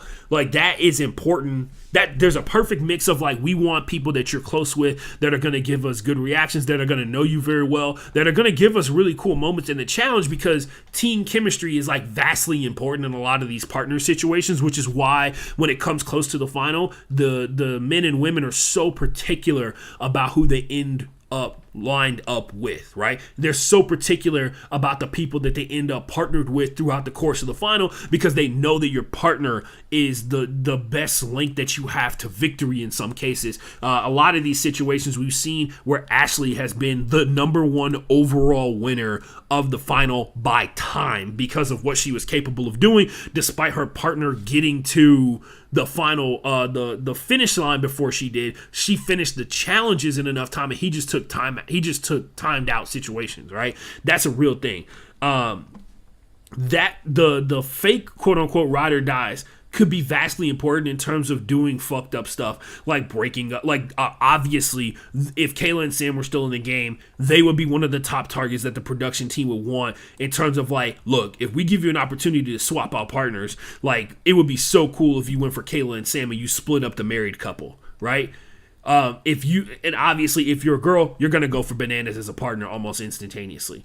There's going to be aspects of it where like people are going to try, there are going to be a lot of guys who try to end up paired up with Casey, because Casey's at the top of the heap when it comes to these partner pairs and everything like that. There's going to be people who want to be partnered with Tori, and they can break up these ride or dies, and it could be a massive problem, or it could be an opportunity for the ride or dies to expand their alliance into other pairs, and then basically mathematically eliminate a lot of these other ones.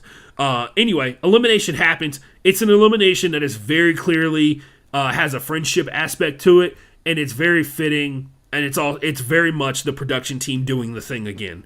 They do a memory game where you flip over, when you run up to this giant platform that's like a 5-yard by 5-yard platform. Each one of the panels has like a shape and a color, You get to flip it over. You get to flip over 2. If they match, they stay up. If they don't, you flip them back over. You run back, you tell your partner, you tag your partner in. They go back over, they flip over 2. You're trying to get all 12 pairs of shapes matched up with each other. And if you do that, you win.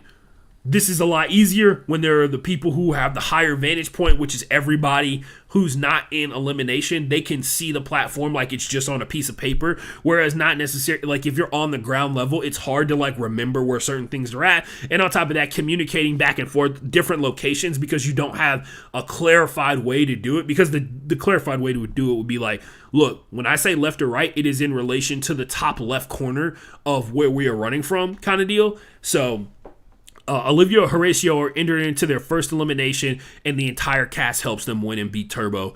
Turbo gets absolutely no help. I think they get like 4 combinations, and then it's over because the Olivia and Horatio, who, by the way, Horatio seems to have caught the eye of one Dr. Laurel, which could go a long way in this business, kid.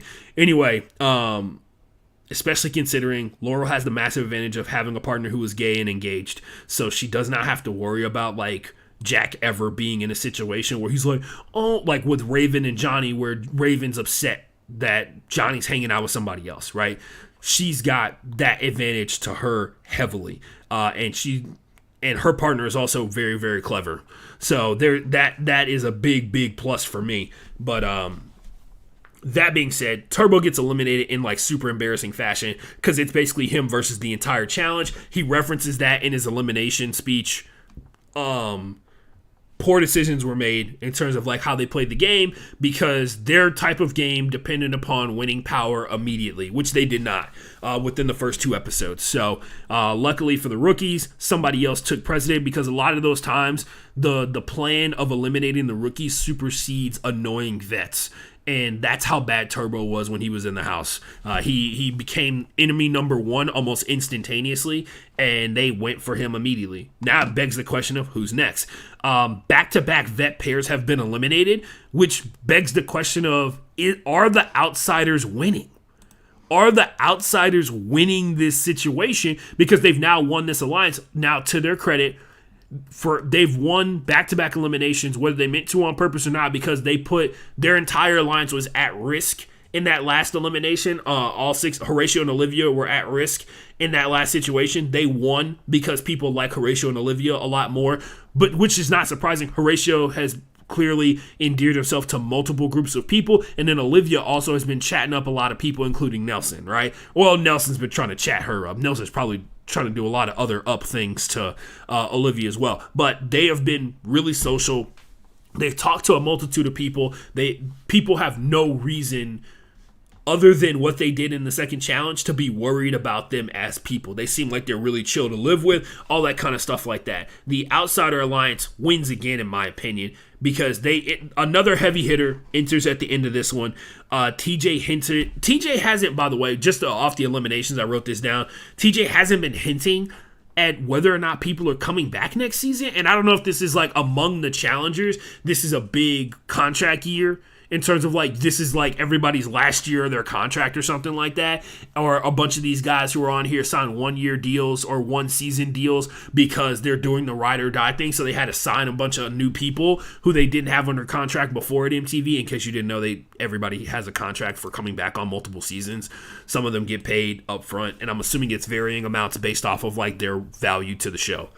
But nonetheless, TJ didn't hint at like didn't hint at Turbo or Tamara coming back. He didn't hint at Sam or Kayla coming back, which is understandable because like Sam, like to think that Sam is now going to become a regular on the challenge is a little bit of a reach. Same thing with Tamara, and same thing with Turbo, right? Like Turbo, it took him years to come back for his second or his 4th season kind of deal. So it'll be interesting to see if that happens. Usually he's just like, I'm sure we'll be seeing you in the near future kind of deal. That's usually his go-to line. TJ keeps saying this is a game about friendship every time he introduces a new pair. And he only at the end of the episode introduces Jordan, which is obvious. Jordan, if given his back history, Tori, who we've mentioned before, Tori and Devin, they're probably the top duo in terms of communication and chemistry. They were the pair that was an elimination in episode 1. Tori and Devin are real tight.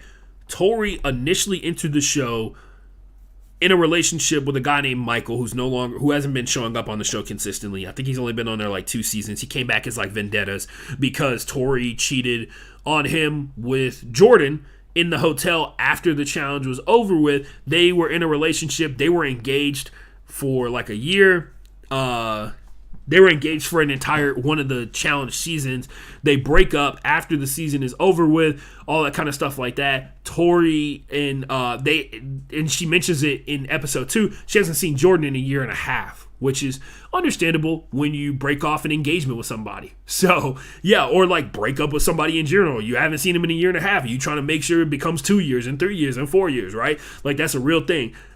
Tori is in deep with the Vet Alliance, obviously, because she's been on the show a bunch. Jordan has won the show before. He's one of the best competitors in terms of elimination record and daily challenge wins. I think he's got like a 60% win percentile or some crazy shit like that. And obviously he's one of the best like socially because he has like a blend of intimidation and also like doesn't necessarily treat everybody like shit constantly. So that goes a long way. But him now being entered into the Vet Alliance is going to be a huge problem for Tori because it seems like that's some dark stuff for the production team to do it on purpose, knowing that Tori obviously had bouts of depression when she dealt with her breakup with Jordan. That's understandable. Understanding that she reintroducing him into the show, whether it's like a contractual thing that like she has to be cool with or whatever, is going to affect her mental psyche, and you have to wonder how much it's going to affect her mental psyche in terms of like actual damage. It could reignite some things that she had really worked through and coped over and finally figured out how to deal with emotionally, and now being forced to live in the same house as a guy who we don't know how or why their relationship, and I'm sure production knows a lot more than I do. We don't know how or why their relationship ended. We don't know if it ended on like absolutely visceral terms. Like Tori could have been heartbroken because her heart was broken because she loved that guy, he didn't love her back, or she knew that they couldn't be together because of how bad their relationship was, right? Like that's a huge factor. But we also don't know like what kind of situation. Like we've heard things about Jordan before about being an ass. We don't know to what degree it went to with being with Tori, right? And I have a strange feeling we're all going to find out on national television, which is going to be bad. But this could drive a divide in terms of the vets, because at some point Jordan's so good at this game, somebody's got to side with him. Also, his partner is going to be really weird because it's Anissa. So, yeah, that's like really publicly known knowledge. It's on the promos and stuff like that. I'm interested to see how they sell it. Anissa doesn't seem like a kind of gal who Anissa seems like a progressive thinking kind of gal. From everything that I've heard about, or things I've heard about Jordan, he's like super conservative. So I don't know how like close they actually are. I don't know how close they actually are. And going back to it, Jordan is a competitor. He wants to win. And being partnered with Anissa, he is going to be cool with it to like a certain degree, because Anissa is obviously brilliant in a lot of different ways. She's got a great social game. She's got great tactical understanding of like how the show, or like how to win in certain situations on the show. But there's not a question in my mind that Jordan is going to try, if he makes it all the way to the final, he's going to try and ditch Anissa in some way, shape, or form. And if that new twist gives you the ability to do that, which I imagine it actually does, because that would be the only thing missing from this entire season, the threat that your partner could ditch you at any given time, creating as much drama as possible, I would imagine so. But yeah, that's going to be a major issue. That's how episode 2 ended. I'm sure things are going to only get worse from here from Tori. Have to wonder how Tori's going to react to the people who side with Jordan for the game's sake. And sorry, going back to the partners pairs, I did top 5, bottom 5 partners for partners for the last part of, or for the season preview, and I'm gonna do it again. So I re-ranked everybody who I think is in the bottom 5 and who I think is in the top 5. I did a little breakdown for it as well. Let me make sure I did this right.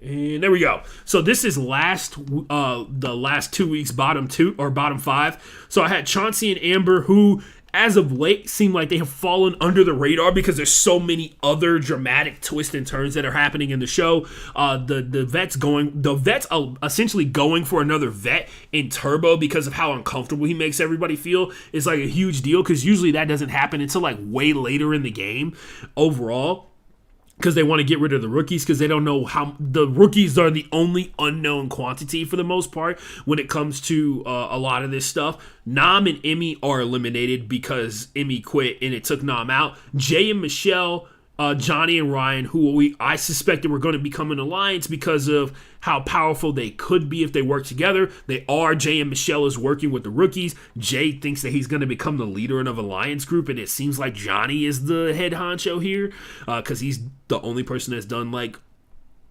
anything impactful so far. Kim and Colleen, who are gonna, like, let's be for real, they've been in the 4 group that was named in the first episode, and they were brought up as targets in episode 2 by Bananas and Nani, but the only reason they didn't make the cut is because Bananas was like, oh no, we're not beating around the bush, we're putting their whole alliance in.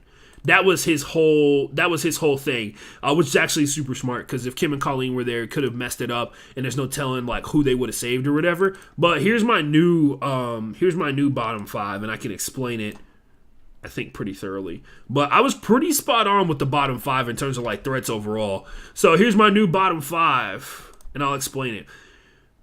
Number 9, because there's one less pair, so I have to go up a number. Raven and Johnny are the top of the bottom because we don't know if they're ever going to get power again. So if they don't get power, they will be target enemy number 1.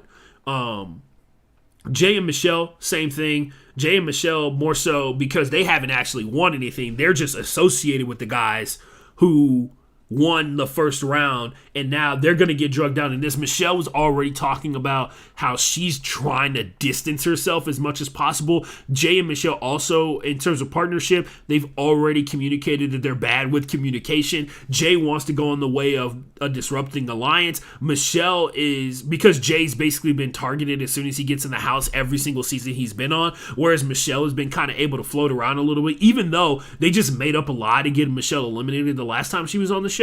They talked about how she was trying to band all the rookies together and all this kind of stuff like that. But Michelle in particular, she's cool with Nani, and she thinks that that is going to take her far in this game. And so she's trying to get and tap any ounce of possible connection that's remaining. And it's very clear that Nani's cool with Michelle outside the house, but that don't mean nothing about this damn game.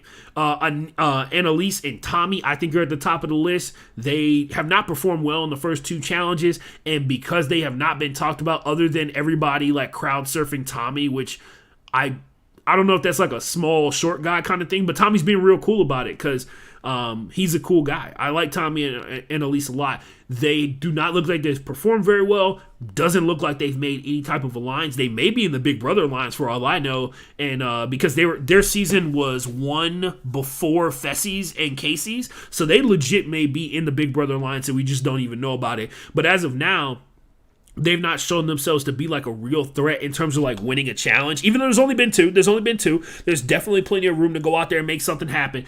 But they've not shown themselves to be a threat, but they have, they've gained some social clout in some way, shape, or form, even if it is in the form of Tommy being very easy to lift up for the small guys. And damn, dude, I know Tommy's arms were short. I did not know they were that short. And I saw him in that challenge. That dude is very impressive. For the athletic feats he's able to do with his arms at that length. Nelson and Nuri, I put, this is a vet rookie pair here. Nelson, in terms of the vet, seems like he's going to be the easiest target to eliminate because, once again, he's shown himself to not be like a real threat, but Nelson's been able to like socially navigate a lot of these situations because he, one, is not registering as a threat to a lot of the vets or the rookies, but the problem is when you don't register as a threat, you become the easiest person to throw in when things get tough. Same thing, and this is why Kim and Colleen are in this situation. They're basically Nelson and Nuri, except they're a rookie pair with no connection whatsoever. So it is very easy to just say their names. it is very easy to say there is no backlash for saying Kim and Colleen's name whatsoever. You put them into elimination, nobody, like, maybe Fessy's going to cry because Colleen's not there for him to look at or whatever, but they have not established any connection, and I think some of it's a little messed up because I think the language barrier is a big deal.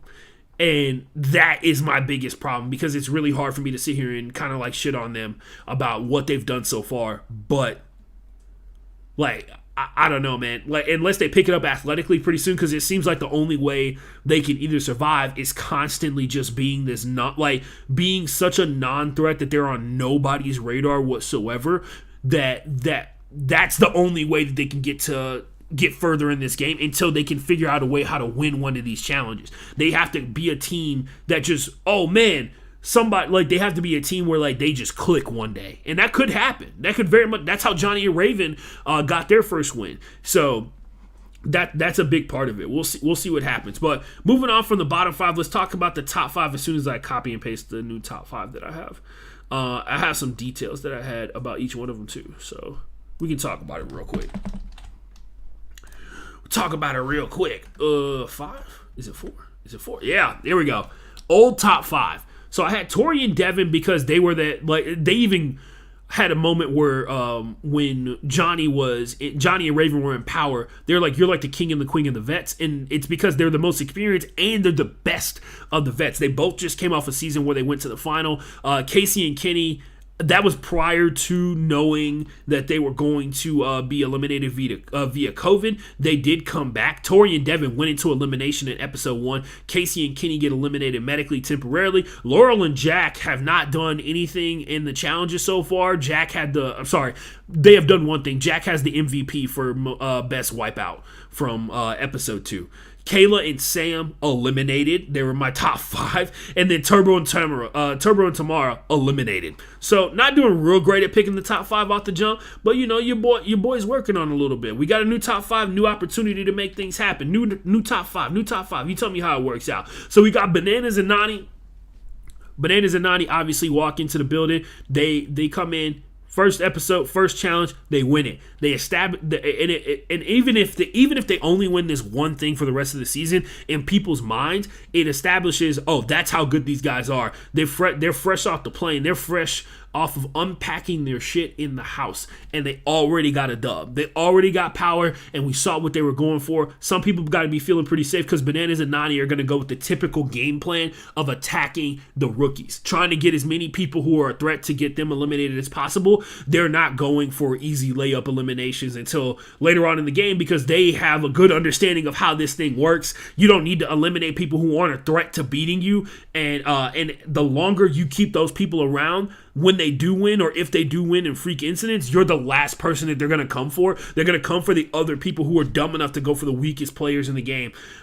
Tori and Devin, I put them at number 2 because this is like just the 2 top dominating vet situations. I understand Johnny and Raven winning was a huge blip of a problem for them, but it very clearly came off like Johnny and Raven intentionally sidestepped picking Devin and Tori because they knew that there were major ramifications for trying to go for both of them and them coming back, which is what happened, right? Like they ended up in elimination and then came back. They immediately, and then Johnny and Raven immediately end up in the 4 list, on the 4-person or the 4-team list to go into elimination. They know what they did was kind of, they went like a half measure instead of a full measure in certain situations. So Devin and Tori still, their name rings very well in the challenge streets. Casey and Kenny, obviously just off the strength that Casey's the reigning champ, and if you're ranking players by gender, Casey's the number 1 girl in the house. She's the most athletic. She's the best in terms of the social game. She's the most desired lady in the house right next to Tori. Fessy and Mariah, I put Fessy up here because as long as Casey's in the game and as long as Tori's in the game, they're going to be cool, man. That's not going to be a problem. I know there's going to, and it doesn't seem like so far this season that Fessy's on his little power trip where he's like, I'm going to be the number 1. He may be changing up his strategy in terms of his approach overall, which will be huge for Fessy. Faisal. Maybe he's turning a new page, changing, going by his real name, which from what I understand, the Faisal is not like his real name is even longer than the Faisal thing. So, but yeah, this is a vet rookie combination, but Fessie's name rings really well. He's got a lot of athletic ability, and he's one of the biggest guys in the house. So you don't want to end up potentially getting into elimination with him and then have anything that's even relatively close to either head-to-head combat or a headbanger situation or anything that's physical, because he'll dominate if it comes down to strength. Number 5 on this list, yes, a rookie pair. Horacio and Olivia seem like they have impressed both sides of the house. I'm very interested to see how far the connections, one, Olivia, who is admitted to being a big flirt, how far she's willing to let the Nelson thing go. Right? Like, Nelson doesn't have to worry about his partner Nuri being romantically connected to him. It seems like, she's off doing her own thing with Johnny, right? So they have an opportunity to end up, kind of connected and have some people looking out for him a little bit that may not necessarily be in the same alliance, but they talk in different circles. That's important sometimes. Horacio has clearly caught the eye of Laurel, who, if there was ever a challenger for Casey in this entire season, it would be Laurel in this situation. We just haven't seen it yet. Laurel is one of the best competitors ever in the history of the challenge for a reason. She's one of the best athletes to actually ever be on the challenge because, she was a D1 athlete, right? Like, that's a real thing. And she's smart enough to be a doctor. So Horacio has caught the eye of Laurel, which may go a little bit further than I think most people will give it credit for. But on top of that, they may be the prime target for people to flip. I understand that Bananas and Nany put him into elimination, but Horacio and Olivia fully understand how much power Bananas and Nany have. The question starts to become, now they seem to be like the hot free agents coming off of elimination, because there's a possibility that they got put into the draw because of their former alliance, right? So there's not, like, as of right now, there's not a big benefit to going back to the people who almost just got you eliminated. They were in the sand competing to stay on the show, right? They clearly had a situation where Jay and Michelle showed their cards in the alliance as to who they value more. Now, are Horacio and Olivia going to risk Johnny and Raven valuing them more than Jay and Michelle? Who knows? Now, they could become some distant extension of the Vet Alliance, because every year there are rookies who get carried to the end. We've seen that a bunch of times. There are sets of rookies or certain rookies that get folded into the OG cast or the older cast. And seeing what Horacio and Olivia did, it seemed like everybody was kind of impressed with them. So maybe the vets are impressed enough to the point where they're like, these rookies, we're better off having them with us than against us. And they seem like they're amicable people. Like, they're reasonable human beings that can be convinced to join up with us and be a part of what they're trying to pull off there, especially considering the whole addition of Jordan into the vet pool or into the house pool could cause a rift between the vets, because now you're picking sides. Now it's Tori versus Jordan, whether you want it to be or not. So on that note, I have nothing left else to say. The notebook is empty, my ladies and friends and gentlemen and everybody else out there, all the beautiful people. The notebook is empty, which means it's time for me to abscond into the distance of the internet, to run off into the distance. Let me double check to make sure I don't have any more notes left.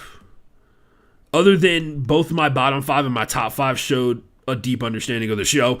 3 of my 5 bottom 5 ended up in the draw and elimination, and then 3 of my top 5 were either temporarily or permanently eliminated from the show, and including my number 1 pair went into elimination. So obviously I know everything and nothing all at the same time. Anyway, I'm gonna take this as an out for an opportunity for me to go live my life. Next time you hear from me on this feed for the Broke Boy Sports Podcast, we should be talking about all of the action from Week 7 of the NFL. Week 7 NFL only action coming up next. Shout out to everybody who listens to this podcast all the way to the end. Follow me on Twitter, FB_playbook at the Ashton J as well. That Twitter account is blowing up. I have no idea why. Follow me on Instagram at the Ashton Forever. And of course, like and subscribe. Follow me on Twitch at Broke Boy Sports. Follow me on YouTube at Broke Boy Sports as well. Just trying to live life, bro.